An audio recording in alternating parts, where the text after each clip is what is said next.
Hello again, I'm Doug Smith. This is Portsmouth This Week, the 31 January 2014 edition, and our special guest today is State Representative Linda Finn, who represents Middletown and Portsmouth District 72. Welcome, Thank Linda. you. Thank you for coming on the show today. Glad to be here.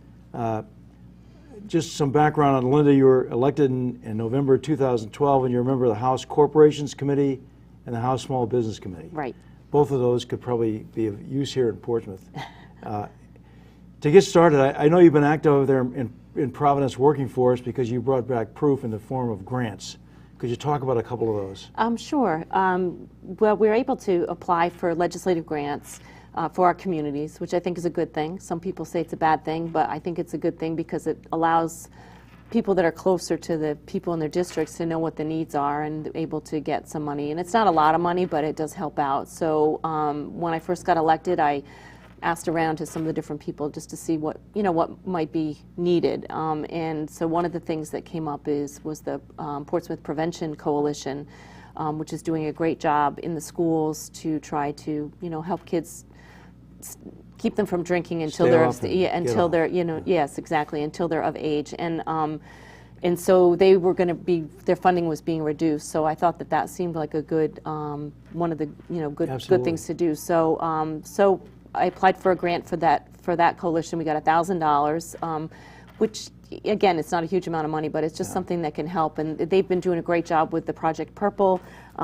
It's going to be ending this week, but they've been giving a lot of attention to what the kids that are making the vow to not drink and not do any drugs. And it's important for kids to understand that how important that is. So that was one issue.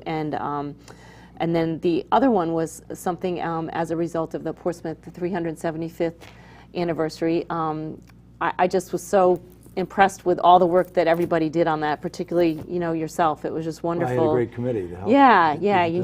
Yeah, it was great. And so at the end of it, when you were talking about setting up an archive in the library to try to bring some of that history to the library and digitize it, I thought that seemed like a really great project. So the other grant went to the Portsmouth Library to help set up that system and get a computer, dedicated to that. So those are the two that I was working on. So I haven't done anything yet for this year, but I'm hoping to. I'm sure we'll be talking to you. I'm sure you will. I'm sure you will. So that's great. So keep up that good work up there. Thank you. Do for us. I think probably the biggest and most certainly most publicized issue facing the island, really, East Bay, if you'd like to say, is the issue of tolls and the Seconic Bridge, which is also known as the infrastructure funding problem. Right. And I guess, what is your position on this? I think I can say what that probably is, but how do you see it really playing out in the legislature?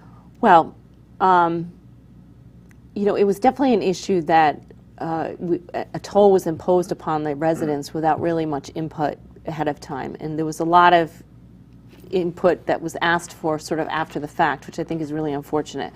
But I do have to say that the delegation down here and the citizens groups that have been so active have really made a huge impact on people up in Providence realizing that this probably wasn't the right thing to do. And so over the last few months, the commission has been meeting on the tolls, and Representative Edwards, Senator De Palma, and Senator Adiano have just done an amazing job and actually have finalized a package that they're going to be presenting in the next week or so, which I think not only tackles the issue of the Seconic Bridge tolls, but also just the transportation infrastructure. And basically what they've done is they've come up with a 8-point program that's going to essentially give us $1 billion over 10 years to fund not only our bridge, but other bridges in the state and other transportation needs that we have. And it's kind of a complex system, but it's a really very well thought out,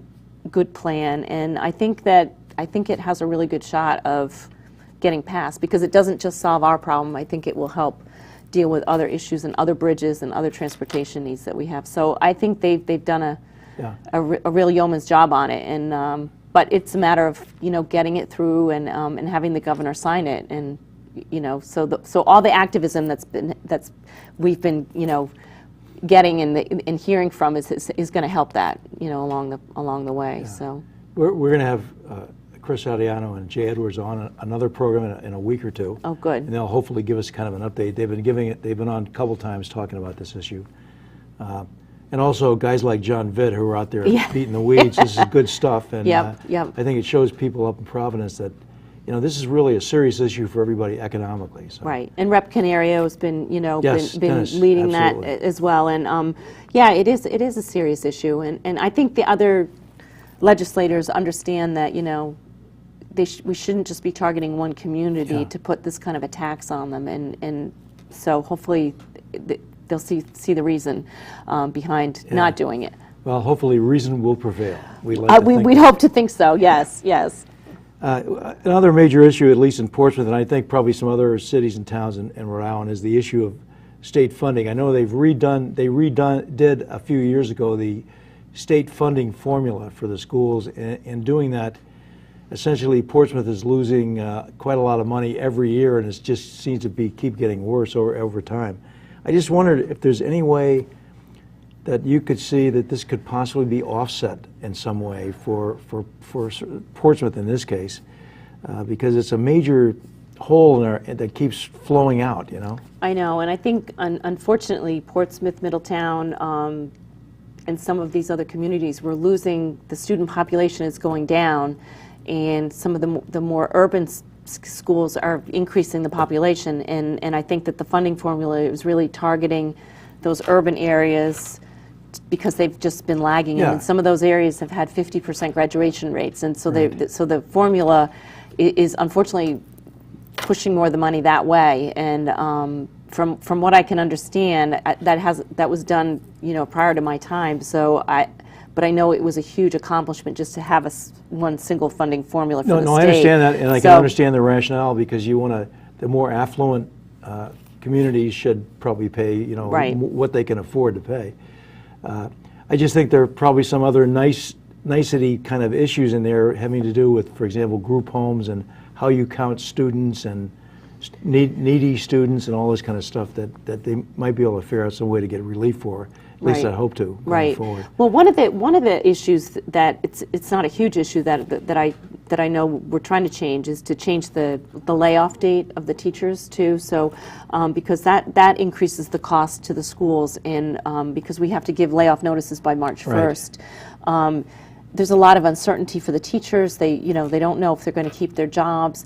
They at the end of the school session, they file for unemployment because technically their jobs are gone, but then they may be rehired in the fall. So by changing the date to make it a later date, that will help the schools be able to plan, and then there won't be that much, we won't be giving up some of that money. So that's one issue, and particularly for Portsmouth, Middletown, Newport, we have so many military families that it's come and go, and go, and we don't know until July what the school numbers are going to be because of all the transition. So that, I think, is one small step that we're going to hopefully get through this year, that we can help. I think every little step will help, Yeah. The other thing, you're a member of the Small Business Committee of the House, and I just wonder if you see any possibility of gaining more support for economic development here on the island, but also in Portsmouth. Well, I think last year one of the big things that was done is that they were trying to eliminate the enterprise zones in the state, and we were very fortunate that they kept them in for Portsmouth and for some of the other communities, particularly on Aquidneck Island. And I just don't think that the information is out there to people as much as because people that move into these enterprise zones and build a business there, they can get 100% tax credit in the first year of doing it. So I think I think we need to get the word out to what we're doing. There are these kind of advantages for looking at moving your business. Exactly. And so last year they did, because of the Economic Development Corporation was restructured, we now have a new Commerce Corporation, which I think is being really much more targeted. Like one example is is on the manufacturing industry, and certainly manufacturing could be something that could go into an enterprise zones, and would be a wonderful addition into that. But so basically they've set up a manufacturing coalition, I guess it is, and so now the EDC, or the Commerce Corporation, is working with them. And one exciting thing that's come up is Walmart has announced that they're going to be bringing back a lot of the manufacturing to this country, and they've made a commitment to bring back manufacturing from overseas, $50 billion over the next 10 years. And what they've done is set up a program now that they're going to give out $10 million in grants to help local communities figure out how to, take the manufacturing of, say, bicycles. So Schwinn bicycles were all manufactured in China. Well, now they're going to be manufactured in this country because of what Walmart's doing. So the state's working, on those kinds of issues. Huge issue, because we are a manufacturing state. We always have been, and so that's like one of the initiatives that I think is going to help us. And so there's there's no magic answer. Oh yeah. If anybody had the magic answer, I mean, please send it in. Exactly. But I think that the state is really, there's so many different groups that are working on trying to revitalize the state. So I think a lot more attention is being paid to economic development because people realize how important it is going forward. Exactly. And I think we're in sync with the schools who are trying to make our kids more competitive, and so it's coming together. It just seems like we got to keep moving it along. Right. One of the major things is this broadband initiative, which I guess is for Aquidneck Island. Is that what it is? Yes. Aquidneck Island, we're a world-class community down in Newport and through Portsmouth, particularly with the sailing industry and with the Preservation Society that we gets 1 million visitors a year. So we have so much going on on the island. And we get a lot of people that move here, just either they're retired or the people are much more mobile with their businesses, so they can move to Portsmouth, place where they like to live, where they want to live, and do their business. Maybe go to New York once a week or Boston. And so I find that in our community we have a lot of those individuals that just want to settle here and because they love it. But one of the infrastructure needs that we're going to have in the future is broadband access and availability of high-speed broadband, so that if somebody comes here and they want to do a teleconference with somebody in Europe, they need to have that ability from their home or just from the island. So what the Aquidneck Island Broadband group is trying to do is to make sure that the whole island is going to be covered with broadband coverage, which will give us faster speeds and also lower costs for that access. Okay. And they've been meeting, the 3 different communities have been meeting together and working on that. And then what I've been trying to do up at the state level is to put together a broadband commission so that the state is really going to be looking at broadband from all the different perspectives, because down the road, the only way you're going to access your health information is going to be online. Just about anything. Anything. And so we need to have a statewide effort to work on, just what are our goals for that, for broadband, and how do we give access up in Foster, and how do we give access to everybody, and so it's a big initiative, and California just recently set up a broadband infrastructure fund so that they can start to work on spending the money, because it's expensive. It's expensive. Everything's expensive. So those are the 2 things that I'm working on this year to try to, get that broadband group together, and then also get a funding source so that we can make it accessible. That's very exciting, I think, for the island, and I think it would make sense to its kind of geographically semi-isolated place to have something like that. Right. Exactly. Particularly with the military companies that we have. Absolutely, Molly McGee's been working on with Synidia, and one of their targets is going to be for security, internet security. So obviously, if that's what they're working on, we need to have good internet access. Right. Yeah, absolutely. If we're going to attract companies that are going to be working in that and industry. I think that's probably the kind of company we like to see, high tech. Exactly. Well-educated people that work there, and technicians and things like that. Right, exactly. And there's so many smaller businesses that they're trying to incubate through Synidia, which I think will really help us, and hopefully that'll having that enterprise zone will be an attraction as well to get businesses that might want to settle here. It just occurred to me, and this is an interview of you, but I have to inject my thing here. One of the things we're trying to do with the library, Portsmouth Library, is to make it kind of a center of information for Portsmouth. That the history project is a big part of that. But we were thinking about, for example, having a little teleconferencing center in the library that people could use to do exactly what you talked about. Classes talking to classes in China or Europe. So when you're talking to these folks, if they need a test bed or something, I think Portsmouth Library would Well, might be able and to the work with interesting thing about Rhode Island is that we did receive federal money to set up what's called the ocean system. So we do have fiber access to broadband, which goes right down to Aquidneck Island, and because it connects the libraries. So there is access there. So the libraries are a perfect place for that kind of thing. They're already really set up to do that. And you know, I just read about a library in Texas that opened up that didn't have any books. Yeah. Because that's the wave of the future. That's kind of the trend, I think. Yeah. It is the trend. So you know, the more that Portsmouth can do of that type of thing, the better. Yeah. Another issue that I know you've been very vocal about, and for which I personally appreciate the fact that you're doing this, is gun control. And it's a highly charged issue. I know everybody brings it back to kind of primary rights. But I guess the question I'd like to ask you is this going anywhere, and are there things that are possible to get done in this area? Well, I hope so.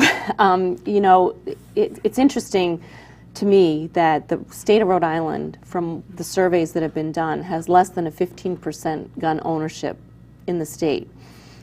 So there really aren't, you know, a lot of gun owners in the state to begin with officially. Right, we don't really know, but those are the polls that we've seen. And you know, we do have a lot of hunting, you know, tradition here in the state, and particularly we have the Tiverton Rod and Gun Club, which is, you know, a wonderful place. And so, but almost everybody, gun owners and non-gun owners, do believe that we should look at gun safety, because there, you know, with gun safety, there's a couple different issues. It's not just about being able to have a weapon, but it's also about making sure that that weapon isn't used either illegally or in an unsafe manner. And one of the biggest issues with gun ownership and gun deaths, we have about 30,000 a year across the country, and about 60% of those are suicides.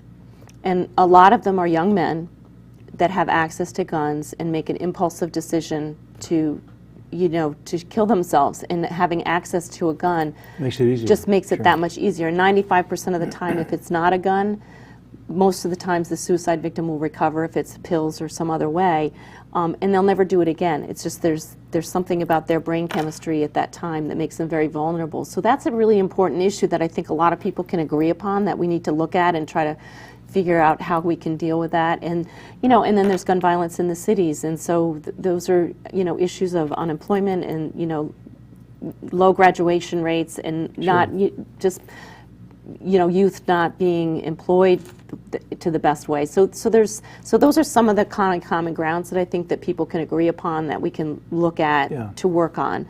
And you know, I think if we talk about gun safety instead of gun control, I mean, it's really more about the guns are out there, and you know, nobody that I know is trying to take the guns away from people, but we want to keep them away from people that shouldn't have them. So that's, I think, the issue, and I think there's common ground there to work on those issues. Now, the way that plays out is when people go to buy guns, they have to go through theoretically some kind of a check of some kind.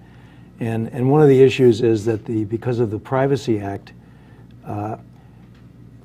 people's medical history, including their mental history, are not available to the people that are checking to see whether they should buy guns or not. Right.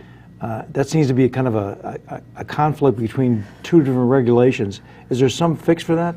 Well, that's a great question, because last year one of the regulations that did get passed through the state was to set up a mental health task force, and the task force had gun advocates. It had, you know, state legislatures. It had the mental health advocate for the state, a whole wide range, police, and on it, and they spent many hours just grappling with that issue. So what you're talking about is the national criminal system, information criminal system. So if somebody goes to buy a gun, the gun dealer is supposed to call the criminal this NICS line, and then if you're not on the list, you can buy a gun. And the way that information gets contributed to that is if you've committed a felony crime or a federal crime, you'll be on that national system. But in Rhode Island, we don't have a local system. But one of the things that we should be doing is contributing people that have been, the names, the names to this national to the system, and national we list. haven't. And we're not the only state, but we've never contributed to it. So what this task force did was to say, well, what are the mental health issues that we should be targeting to say these people just should not have guns, and we're going to send their name to this national system. And what what I think they're going to come out with, this is what I've been told, and it hasn't been written yet, is that they are going to contribute names of people that have been involuntarily committed to any kind of mental institution. And I think the good thing about that is we're going to get the process started, and we're going to actually set up the system so that these names will be contributed to the system. And the bad thing from my standpoint is it's not really covering that many people. I mean, it doesn't cover voluntary commitments. It doesn't cover maybe substance abuse issues. And the only thing that gets sent to the system is just the name and let's see, the name, and I don't even think they contribute a social security number.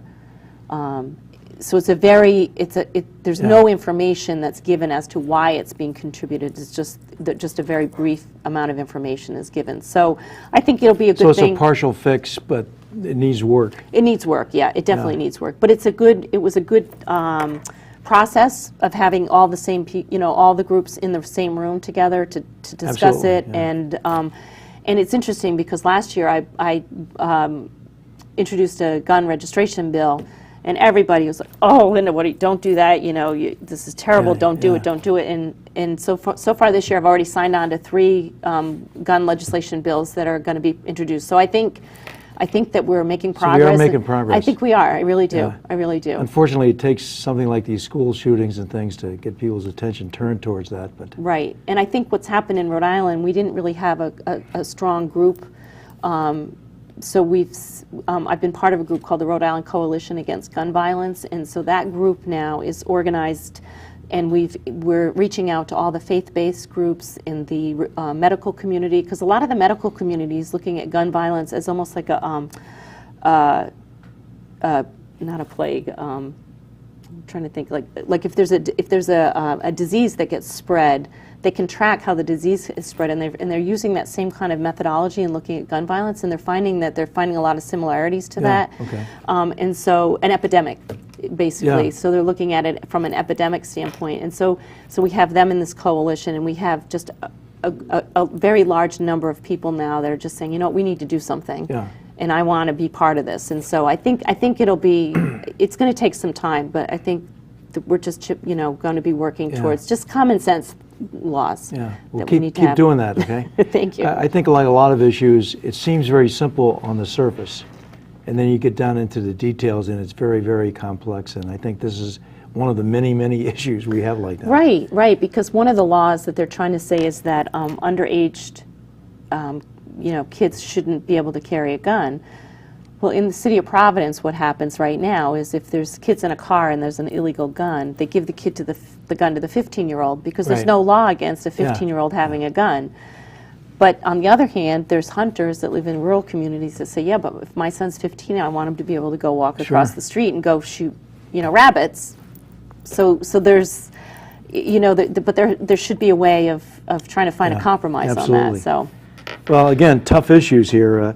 One of the things that I think the town did recently that hopefully made your job a little easier is come up with a list of legislative priorities. Have you found that kind of thing useful? I mean, at least it tells you, I think, what the town exactly, because that's really what our job is our job is to represent our towns and to bring issues up to the state level to help solve the problems. And so by doing that, it's so helpful. I mean, in Middletown it does it as well, and it just gives us a roadmap of things that we should be working on. And it also brings the local legislators together so that we can work together on introducing it, and we're all on the same page, and we know what the issues are. And so, one of the wonderful things about Portsmouth is just that we have such a great delegation that works together and work hard. Not everybody up at the Providence works really hard for the communities, but I have to say, I think we do down We're here. lucky we have you guys. Yeah, and not to pat myself on the back, but I'm just talking about, everybody else, and we work together, which is really great. Well, that's another question. I was going to kind of get to that, but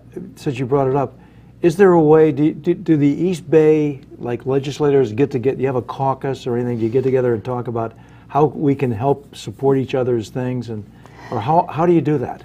It's more done on an informal basis. We don't really necessarily, have like a once-a-month meeting, but because we're all up at the State House at the same time, and generally before session, we have time to get together, and we're just across the hall. So if, Rep. Edwards has an issue he wants to talk about, we can just go get, Senator DePalma and Chris, and just bring them in and talk about it. So a lot of it's just done informally and through email and things like that. But but we do have a lot of time to be able to do those types of things. And then in the different committees, there's time to discuss issues that way too. So it's more of an informal. Yeah, because it does seem many of the issues that you all address are common to the island, for example, and I think. A lot of cross-feed will be useful. Right, and so what happens with the legislative meeting that we had in Portsmouth, so since Rep. Edwards is the more senior person, he sort of makes sure that all that legislation is taken care of, and and that we all all our names are on it, and or it's delegated between us so that we make sure that we can follow up with it. Yeah, I wanted to try to ask you a couple of questions about some of these legislative priorities. I guess a couple easy ones, perhaps. Is there any possibility of getting a town tax on the medical marijuana facility? Well, I hadn't thought of it before, but I'll be happy to look into it. I mean, I guess the issue is, it may require additional police or public security, safety stuff. Yep. And some kind of tax would help fund that. And sure, and also I think for substance abuse awareness too. I mean, when you're having a facility like that, those are things you have to think about. And so, yeah, I think that's a great thing, and I will be happy to look into that, and we can certainly try. Please do. Yeah, I will. Another key issue, and certainly one that's close to my heart, is the issue of the trying to get some state assistance to the wind turbine. We like to think that's going forward because we like to see it, an end to this thing. But what do you think? I mean. Well, I think it's going to be tough to get financial assistance at this point. I think, though, that I know that the town is engaged with the utility commissioner to try to work out a solution for it, because we're certainly not the only town that's had the issue. Yeah. But I think, unfortunately, just all the options are tough options. Yeah. They all require money. They all require money. Yeah. So. Well, I would hope that you support anything that we can do to get that turbine running again and making money for the town. Yep. Just another one. I'm skipping through a bunch of things here, but what's your position on the regionalizing schools issue? I know that you're conflicted here because I know Middletown and Newport are looking at it. Portsmouth doesn't want any part of it right now. What do you think in 15 seconds or less? Yeah, I would have hoped that we would have all started at the table together to just talk about it. It would have been nice, I think, to have everybody together at the beginning. Exactly. And like a lot of these things, it's not just the issue; it's the process of how it's being done. And the fact is, populations are dropping as far as school children. So I think it's something we should try to look together to work on. Well, and Portsmouth is doing a lot on their own. They're trying to, again, increase the competence and the competitiveness of our students. So I think they're doing a lot of stuff. I would hope you'd support those programs. Oh, as definitely. Well. I think they've been doing a wonderful job. And so I know it's sort of like if it's not broke, why fix it? Kind of thing with Portsmouth. Okay, we're out of time as usual. Linda, thank you very much for being on. Oh, thanks for having me. It was really fun. And this is Doug Smith signing off. We'll see you next time.